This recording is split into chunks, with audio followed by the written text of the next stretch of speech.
شیطان نے بعض لوگوں کے دلوں میں یہ بات ڈال دی ہے کہ جو لوگ 5 وقت نماز پڑھتے ہیں وہ شریعت کی نماز پڑھتے ہیں، ہم تو طریقت کی نماز پڑھتے ہیں۔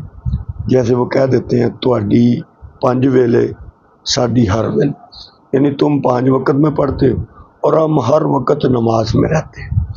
یہ اللہ کی نافرمانی کی بات ہے۔ اللہ جل شانہ نے اپنے تک پہنچنے کے سب رستے بند کر دیے، صرف ایک رستہ کھلا چھوڑا ہے، وہ رستہ ہے نبی کریم صلی اللہ علیہ وآلہ وسلم کا رستہ۔ جو اس رستے پر چلے گا وہ اللہ تک پہنچے گا، جو اس رستے سے ہٹے گا وہ کبھی بھی اپنی منزل تک نہیں پہنچے گا۔ تو حضور نبی کریم علیہ السلام نے 5 نمازیں 5 وقتوں میں ہی ادا کی ہیں اور ان کو ظاہراً ادا کیا ہے۔ یہ نہیں کہ جیسے وہ کہہ دیتے ہیں ہماری دل کی نمازیں ہوتی ہیں۔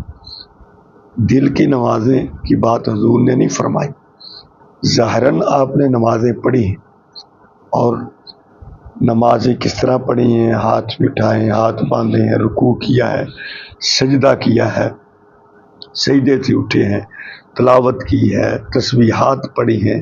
یہ نمازیں ہیں جو حضور نے ادا کر کے امت کو دکھائی ہیں۔ اور پھر یاد رکھیے وہ طریقت نہیں ہے جو شریعت کی پابند نہ ہو، طریقت وہی طریقت کہلائے گی جو شریعت کی پابند ہو۔ اس لیے یہ ملنگوں کی باتیں ہیں کہ ہم تو ہر وقت نماز میں ہوتے ہیں، یہ نماز میں نہیں ہوتے، یہ شیطان کی پیروی کرتے ہیں۔ اور جو 5 وقت نماز پڑھتے ہیں وہ اللہ کی تابعداری اور فرمانبرداری کر رہے ہوتے ہیں۔